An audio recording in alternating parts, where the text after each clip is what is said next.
Good morning, everyone. My name is Tanvi Ahmed. I welcome you all for the today online learning class. The topic of discussion is grouping material for different kinds. In the previous part, we have covered how to grouping of different kind of material in your particular room. सबसे पहले हमने क्या देखा था, यहाँ से आप clear करेंगे कि मैंने क्लासरूम के बारे में कॉम्बिनेशंस बताए थे आपको, और उसमें आपको समझाने की कोशिश की थी कि जो मान लो क्लासरूम है तो क्लासरूम में कौन कौन सी चीज़ हो सकती है, ठीक है। साथ में किचन में कौन कौन सी चीज़ हो सकते हैं, फिर आपके बेडरूम में और आपके ड्राइंग रूम में कौन सी चीज़ हो सकती है, ठीक है ना। तो इसमें मैंने एक चीज़ और बताया था आपको, जो क्लासरूम में होंगे वो किचन में नहीं होंगे, जो किचन में होंगे वो क्लासरूम में नहीं होंगे, ठीक है। तो सबकी अपनी एक पोजीशन है और अपनी एक उसकी पर्पस ऑफ ये है आपको। एक तो पहले पोजीशन बताया, दूसरा बोला कि सबका अलग अलग पर्पस है वहाँ रखने का, ठीक है। अगर मैं एक चीज़ भी अगर यहाँ से वहाँ कर दूँ, जैसे कि मैं एग्जांपल की बात करूँ, बोर्ड अगर मैं किचन में डाल दूँ किचन में, और क्लासरूम में अगर ओवन डाल दूँ, ठीक है, तो मुझे नहीं लगता है कि वो प्रॉपर उनका सेटअप और ग्रुपिंग अच्छे से होगा, क्योंकि सबकी अपनी अपनी एक बेसिक नीड्स हैं हर एक पोजीशंस की, ठीक है ना। तो उसी तरह अगर मैं बात करूँ बेडरूम, और अगर हम बाथरूम वाले सामान बेडरूम में रख दूँ, बेडरूम वाले सामान बाथरूम में रख दूँ, तो ये क्या है कि इसमें भी आपको मतलब कि वो मैच नहीं करेंगे, ठीक है।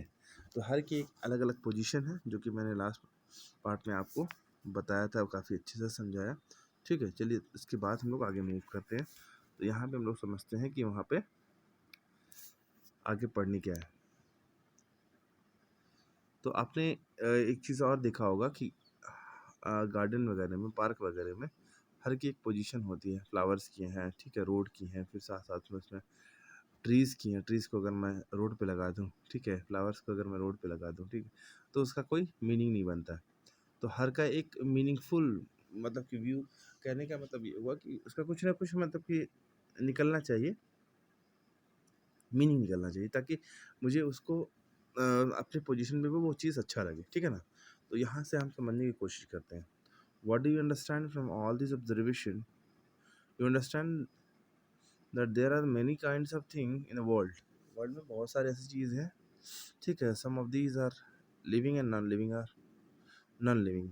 All of these have a different shape and colour and uses. तो सबके अलग अलग कलर्स होते हैं और उनके अलग अलग यूजेस होते हैं। They may be made of one and more than one kind of material such as cotton, glass, metal, mud, plastic and wood. तो यहाँ पे जिस तरह से एग्जांपल ली गई, बताई गई आपको, बहुत सारे ऐसे चीज़ हैं जो अलग अलग चीज़ों से या फिर सेम चीज़ या अलग अलग चीज़ों से मिलकर बनाई गई हैं। जैसे कॉटन है, ग्लास है, मड है, मेटल है, पेपर है, प्लास्टिक है एंड वुड है, ठीक है।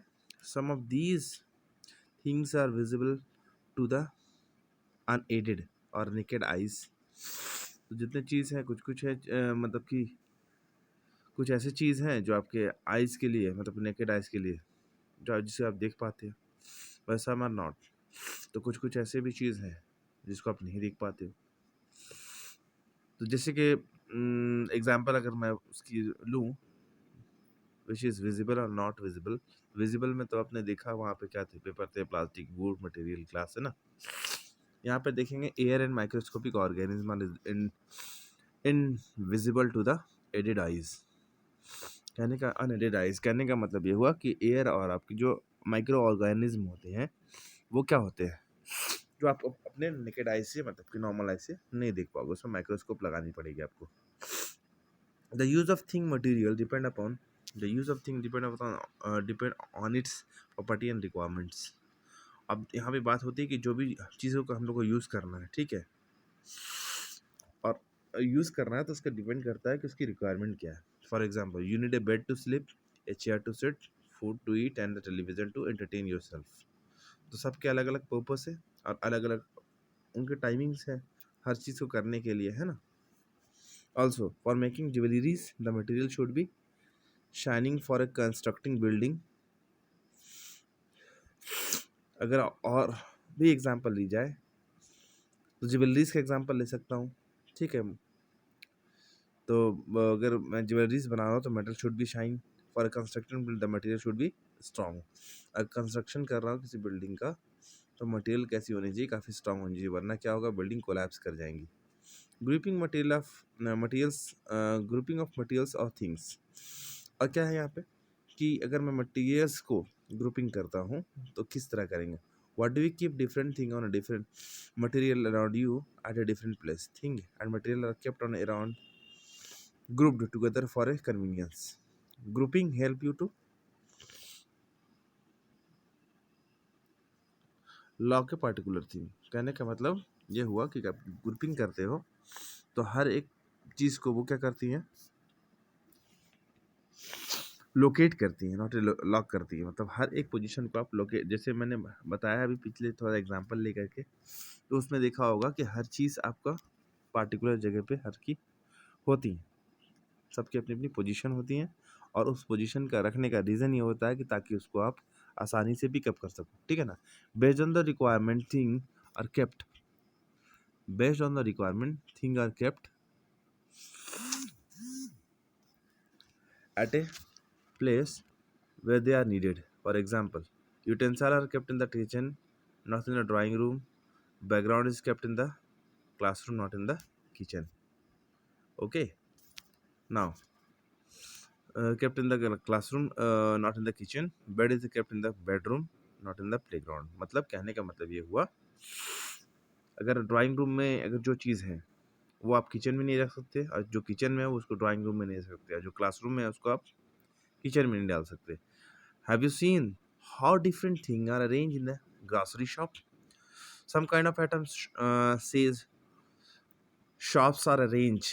Soaps are arranged at one place similarly. Pulses, biscuit, shampoos, chips, chocolate, toothbrush, toothpaste are arranged in the separate shelves. Imagine if all of these are mixed together. How difficult it would be for you to locate a shop of particular brand. तो आपके लिए कितनी ज़्यादा परेशानी होगी अगर उसको आप लोकेट करना चाहेंगे, या फिर ढूंढना चाहेंगे। तो इसलिए हम लोग क्या करते हैं, शॉप में हर चीज़ को एक उसकी पोजीशन बना देते ताकि उसको लोकेट करने या फिर इसको ढूंढने में आसानी हो जाए हम लोग को, ठीक है ना। Recall how book are arrange in library, they are arrange subject wise, English, Hindi, science, social science, mathematics, computer etcetera. each subject book are arranged in the separate shelf.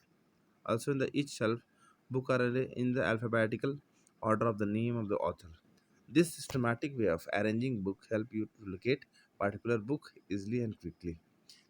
This is a long list of the thing around you, so there has been a systematic way of grouping all of them.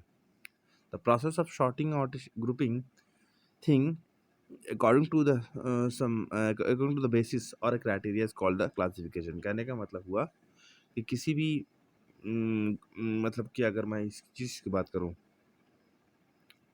किसी भी thing को अगर grouping कर रहा हूँ, ठीक है, साथ साथ में उसको क्या कर रहा हूँ, शॉर्टिंग आउट, अपने प्रॉब्लम्स को शॉर्ट आउट करने के लिए इसको क्या ग्रुपिंग करके उसको पार्टिकुलर पोजीशन पे उसको लोकेट कर रहे हैं, दैट इज कॉल्ड क्लासिफिकेशन कहलाएगा। Few examples are discuss below. Classification of thing can be done on the basis of the similar and dissimilar in their properties. मतलब क्लासिफिक किसी भी अगर थिंग्स का हम क्लासिफिकेशन कर रहे हैं तो उसका डिपेंड करता है कि उसकी सिमिलैरिटी और डिससिमिलैरिटी पे वो डिपेंड कर रही हैं, ठीक है। For example plant and animal are living, plant and animal are living things. The similarity in them is that they are both made of cells, but there are many dissimilarities too. तो कहने का मतलब हुआ plant and animal जो है living thing है, ठीक है, इनके अंदर बहुत सारे सिमिलैरिटी होती हैं, ठीक है, both made of cells but they are many, लेकिन इनके अंदर बहुत सारी डिसमिलैरिटी होती हैं। In chapter 4, you have learned the fiber are classified into natural and synthetic based on their origin.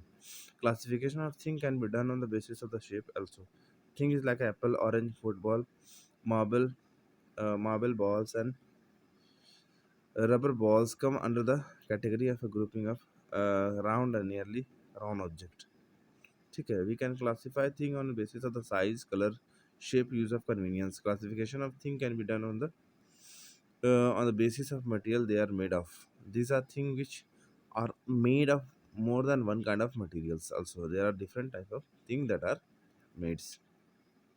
Of same material let us perform activity 5.1 to understand the better. तो यहाँ पे हम लोग क्या सीखा कि क्लासिफिकेशन करते हैं ऑन द बेसिस ऑफ उसकी ऐसे क्या है।